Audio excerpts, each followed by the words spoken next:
그래서 먼저 글로벌 폴리틱스에서 무엇을 배우는지를 좀 더 설명을 드리자면은 유닛이 총 네 가지로 나누어져 있고요. 유닛 1에서는 어, 인트로와 스터디 스킬스에 대해서 배우게 되는데 대체적으로 핵심 용어와 그리고 정치의 의미, 그리고 목적 이런 것들에 대해서 배우게 되고요. 유닛 2에서는 세계 국제 정치 속에서 행위자들에 대해서 배우게 돼요. 그래서 유엔이 되고 그리고 non-government organization 그리고 국가들의 주권들 그리고 EU 그리고 여러 interest groups 이런 것들에 대해서 배우게 될 거고요. 그리고 유닛 3에서는 포퓰리즘 미디어와 같은 어, 그런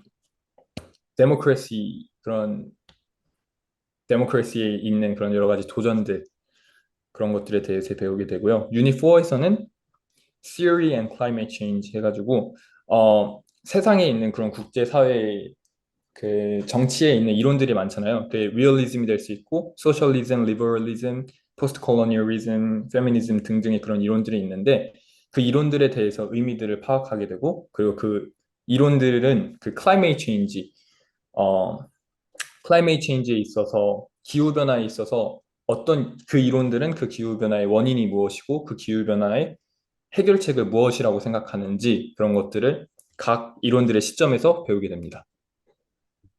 네, 그래요. 다음. 혹시 그 이한 학생은 왜 이렇게 정치에 관심이 있었어요? 보통 이런 주제들은 우리 학생들이 보통 관심이 그렇게 있어야 하지 않고 정치라든지 뭐 이런 것들 많이 보진 않는데 왜 정치에 관심이 있었어요? 그리고 왜 이게 재밌으세요? 저는 어, 수학이라든가 과학이라든가 무언가를 깊게 파는 것보다는 저는 그 위에서 그런 걸 다루고 사람들이 정의롭게 무언가를 정의를 실현하고 그리고 소외된 사람들을 도와주고 그런 것들에 대해서 좀 더 관심이 많았었던 것 같아요.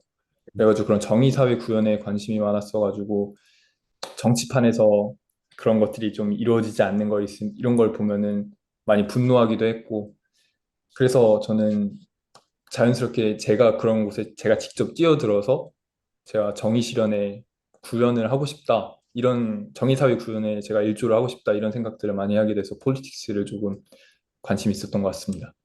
뭐 집에서도 이런 주제에 대해서 평소 얘기하고 뭐 이런 환경이었어요? 그렇죠. 저희 가족들 전부 정치에 관심이 많으시고 그래서 많이 싸우기도 하지만 저희는 항상 식사하면서 가족들끼리 그런 얘기도 많이 하고 그랬었던 것 같아요. 자연스럽게 아, 그렇죠. 그러니까 그랬었던 것 이런 같아요. 내용들이 아까 UN, NGO 뭐 이런 쪽들이 보통 관심이 별로 없는 왜 이런 주제일 텐데. 그렇죠? 네. 네, 알겠습니다. 그래서 글로벌 폴리틱스의 그런 평가, 그런 시험들에 대해서 좀 더 자세히 설명을 드리자면요. 일단 formative assignment, 아까 말씀드렸던 그 유카스에 내는 predicted grade에 내는 그 시험과 그리고 final exam의 시험이 똑같아요.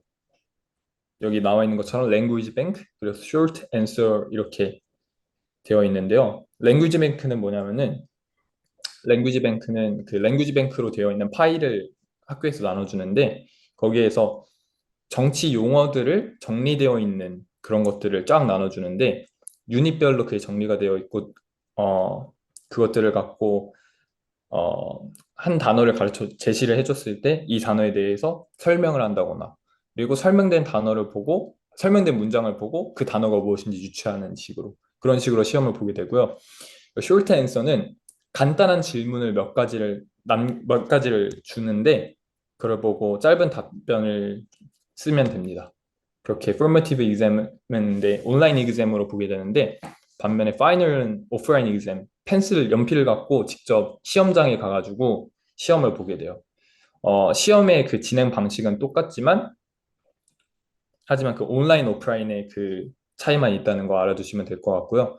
그래서 나중에 저는 파이널 exam을 공부를 할 때 그때 예전에 그 학기 초에 formative assignment를 봤을 때 그 시험들을 다시 한번 점검을 해보면서 그렇게 연습을 했었던 것 같아요. 그리고 summative assignment는 파이널 exam이 아니라 이건 과제인데 이것도 어, 그때 폴리틱스는 파이널 exam이 50% 들어가고 그리고 서머티브 어사이먼트가 50%가 들어가요.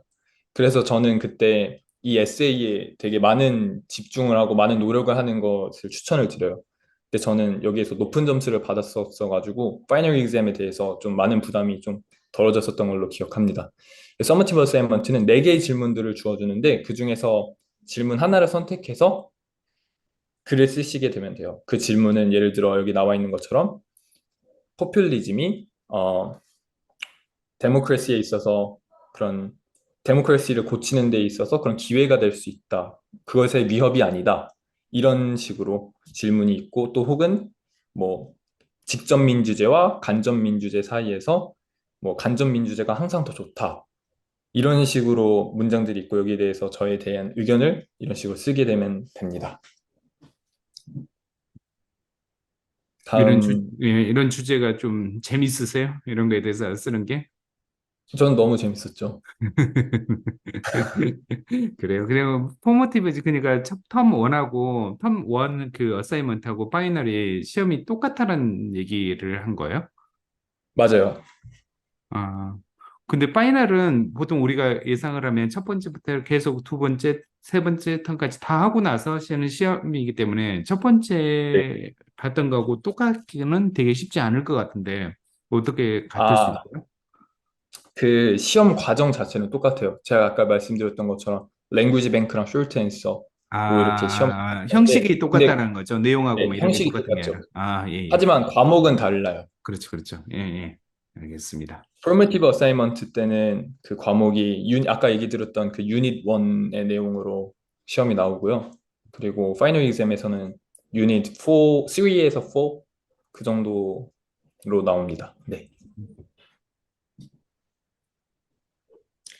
그래서 이제 다음 소셜 사이언스 모듈로 말씀을 드리자면요. 소셜 사이언스에서는 사회학에 대해서 배우게 되고요. 사회 이론들, 막시즘이나 뭐 아까 얘기했었던 뭐 포스트 콜로니얼리즘, 페미니즘 그래서 겹치는 게 많아요. 폴리틱스랑도 뭐 소셜리즘에 대해서도 배우고 이런 것들 이론들과 그리고 사회 현상들 그리고 사회 현상들을 어떤 식으로 연구하고 그거를 연구하는 방법이 어떤 게 있고 뭐 이런 식으로 공부를 하게 되고요. 코어 리딩들 거기에서 저희가 배우는 것들은 여기 나와 있는 것처럼 로버츠의 OCR A-레벨 북 얘는 특별히 A-레벨 북을 그대로 교재로 쓰고 있기 때문에 만약에 A-레벨에 대해서 미리 공부를 해 가시면은 많은 도움이 될 수 있을 거라고 생각하고요. 그리고 옆에는 기든스 앤 서튼의 소시올로지 이렇게 이 책을 쓰고 있습니다. 네, 다음 그 L레벨 AS, A2 그냥 2년 과정을 다 좀 포괄하는 그런 과정이었나요? 다시 한번 그 지금 보면 A레벨 책인데 A레벨 네, 1년 차, 2년 차를 다 포함하는 그런 그러니까 이 왼쪽에 있는 게 이제 AS 레벨 책이거든요. 1년 네, 네, 차 네. 책이거든요. 이거 말고 2년 차 책도 다 필요 읽고 해야 되는 거죠. 물론 이제 아니요, 일부만 발췌해서 아니요. 하겠지만. 그냥 이 1년 차 이 책만 써요. 그리고 이 그래요? 책에서도 모든 내용을 다 다루는 건 그건 아니고요. 아니고 그렇죠, 그렇죠. 네, 파운데이션은 일부 내용만 이렇게 하는 거니까 A레벨에 뭐 맞아요. A레벨은 이 워낙 책에서 깊기 때문에 이게 다 커버하기는 되게 쉽지 않고. 예, 맞아요. 알겠습니다. 그다음에 혹시라도 좀 더 추천한 책이 나중에 있으시면 저한테 좀 카톡으로 한번 보내주세요. 그러면 제가 좀 네, 올려드릴게요. 예, 네, 알겠습니다. 좋습니다.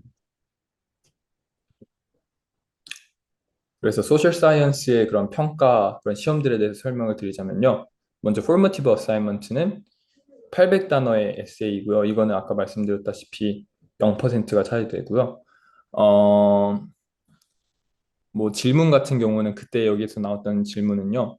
어, 왜 사회학자들이 어 잠시만요.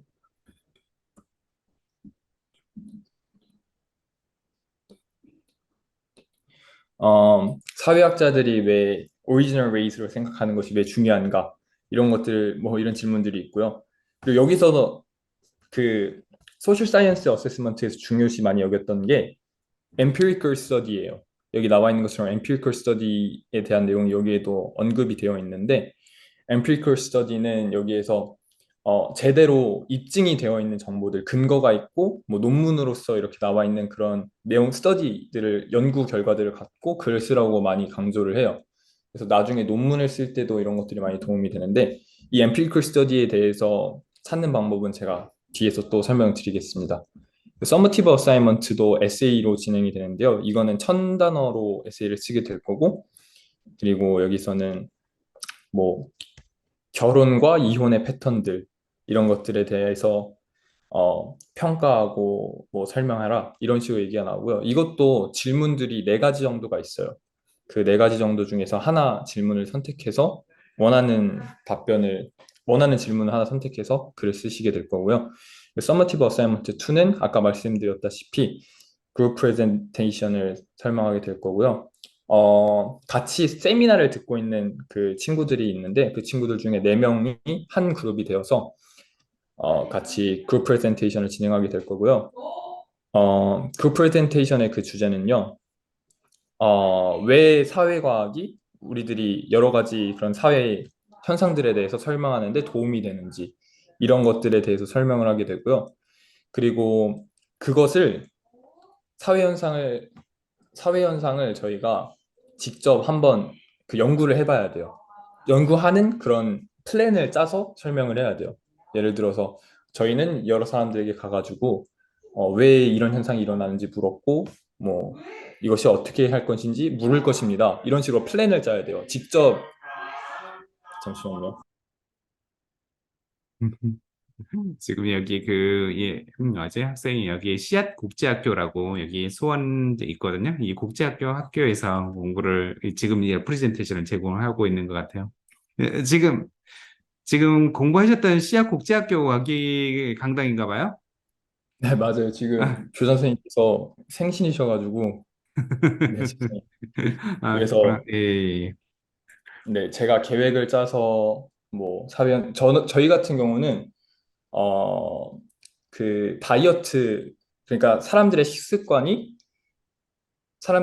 그 국가 잠시만요. 제 말이 잘 안 나오는데 기억이 잘 안 나서 그 영국 안에 여러 가지 집단들이 있잖아요. 뭐 백인들도 있고 그리고 인디안도 있고 그리고 이런 인종별로 인해서 그런 다이어트와 그런 체중의 차이가 있는지에 대해서 저희가 그런 사회 현상들을 찾아보려는 그런 플랜을 짰어요. 음, 그래서 뭐 이게 뭐 종교가 영향이 있는지 그들의 뭐 DNA적 영향이 있는지 이런 것들을 비교할 수 있는 그런 질문들을 준비해서 프레젠테이션을 했어요. 그런 식으로 그 프레젠테이션을 진행하게 되실 거고요. 음, 파이널 exam은 이것도 에세이인데 이거는 특별히 며칠간의 기간을 주는 게 아니라 24시간 동안 시험을 보게 돼서 24시간 안에 그 에세이를 1200자를 써서 제출을 하게 돼요. 그래서 이거는 계속 반복되고 있는 그런 질문 유형인데 한 회사의 직원으로서 파운데이셔널 프로그램을 졸업하고 나서 제가 한 회사의 직원으로서 뭐 회사 내 인종 불균형 문제를 해결하기 위한 방안을 조사해 와라. 그런 플랜을 짜 와라. 이런 식으로 저에게 질문을 하게 돼요. 그래서 그룹 프레젠테이션에서 했었던 그런 질문과 유사하지만 이거는 그 전거는 프레젠테이션으로 설명을 해야 되는 거고 이건 에세이로서 그 플랜을 짜서 설명을 해야 합니다. 음. 그 24시간 안에 해야 된다라고 하는 것은 그러면 이 주제를 주고 이거 기숙사라든지 네 방에서 24시간 이내에 그걸 만들어서 제출해라 뭐 이런 의미인가요? 맞아요. 예. 근데 뭐 이렇게 뭐지 그 맞습니다. 구글링도 할 수 있고 뭐 이러잖아요. 이런 것도 저 상관없어요? 그렇죠. 구글링도 할 수 있고 뭐 오픈북이기도 하고 음, 음, 그렇죠. 그래서 미리 이게 시험이 준비가 되기 전에 이런 것들을 그 주제들을 대충 나눠 주거든요. 음, 뭐 이런 주제가들이 있고 이런 주제들이 있고 이 중에서 하나가 나올 거다 이렇게 얘기를 해주는데 그거별로 제가 미리 질문을 예측해서 대충 다 글을 써놓으면은요 적어도 8시간 안에는 빠르게 끝낼 수 있을 거라고 생각해요. 8시간은, 8시간도 대단한 건데, 8시간 동안 막 찾고, 그냥 밥 먹을 시간 빼고는 다 그걸 해야 될 거 아니에요? 그렇죠. 근데 미리 찾아놓으면은 음, 음, 다 금방금방 할 수 있어서 그래서 네. 그 나눠주시는 브리프가 있어요. 그 브리프를 보면은 거기에 어떤 주제들이 나올지 미리 나와 있거든요. 그러면은 그 주제들을 갖고 아 이거는 내가 이 내용은 내가 써야겠다 하는 부분들을 책에서 미리 찾아놔서 음, 그 페이지 수들이랑 그리고 그 내용들을 미리 정리해 놓으면은 글을 쓸 때 바로바로 제가 적용할 수 있어가지고 그때 그렇게 하시면 좋을 것 같습니다. 음. 그 혹시 이걸 보면서 나중에라도 이걸 보시는 분들이 이런 생각할 수 있을 것 같아요. 오, 되게 힘드네. 이렇게 많이 해야 돼. 뭐 에세이를 써야 돼. 왜 이렇게 생각할 수 있을 까요 근데 그 진리가 뭐냐면 제 학생들도 다 그런 얘기 하거든. 엄청 열심히 공부를 하는데 이걸 다 준비해서 갈 수는 없어요. 부딪혀 봐야 할 수 있는 것들이 되게 많이 있거든요. 그리고 부딪혀 봤을 때는 지금 생각하고 이거 얘기하면 이거 못하겠다라고 보이기는 하지만 부딪혀 보면 사실 그게 아무것도 아닌 경우가 있거든요. 저도 마찬가지고 예를 들면 사업을 한다 뭐 이렇게 할 때도 이거 얘기를 해주면 사람들이 이런 얘기를 예를 들면 유학원이나 뭐 이런 운영을 안 할 텐데라고 하지만 사실 하다 보니까 이렇게 된 거지. 처음부터 뭔가를 다 알고 이렇게 했거나 뭐 이런 건 아니잖아요. 그래도 진짜 하다 보면 몰입해서 24시간 공부를 해도 또 재밌는 경우가 되게 있잖아요. 그러니까 이런 부분들이 좀 있으니까 모든 걸 다 커버하고 준비하고 간다. 왜 이렇게 생각한다라고 하면 사실 공부를 도전하기는 되게 힘들 거예요. 그죠? 다음 페이지 한번. 저도 예. 저도 되게 많은 걱정을 하고 파운데이션을 시작을 했는데요. 저를 포함한 한국 애들은 저는 제 주변에서 떨어진 친구를 한 명도 못 봤거든요. 음, 진짜 열심히만 하면은 성적을 줘요. 열심히 한 그 노력이 보이면요. 선생님들이 성적을 그 그렇죠. 잘 주시더라고요. 그렇죠. 예. 그래가지고 너무 큰 걱정 안 하시고 노력한 흔적만 좀 보이게끔 하시면은 될 것 같아요. 어제 네. 그 브라이튼 약대 세미나를 하는데 그 학생이 그러는 거예요. 내가 모르면 한국 사람이 모르면 다른 사람 다 모르는 거라고 항상 제일 맞아요. 엉뚱하다고 그 얘기를 해서 맞아요. 물어볼 때 내가 너무 쉬운 거 질문할까? 왜 이런 두려움 갖지 말고 하라고 그 얘기를 했던 것 같아요.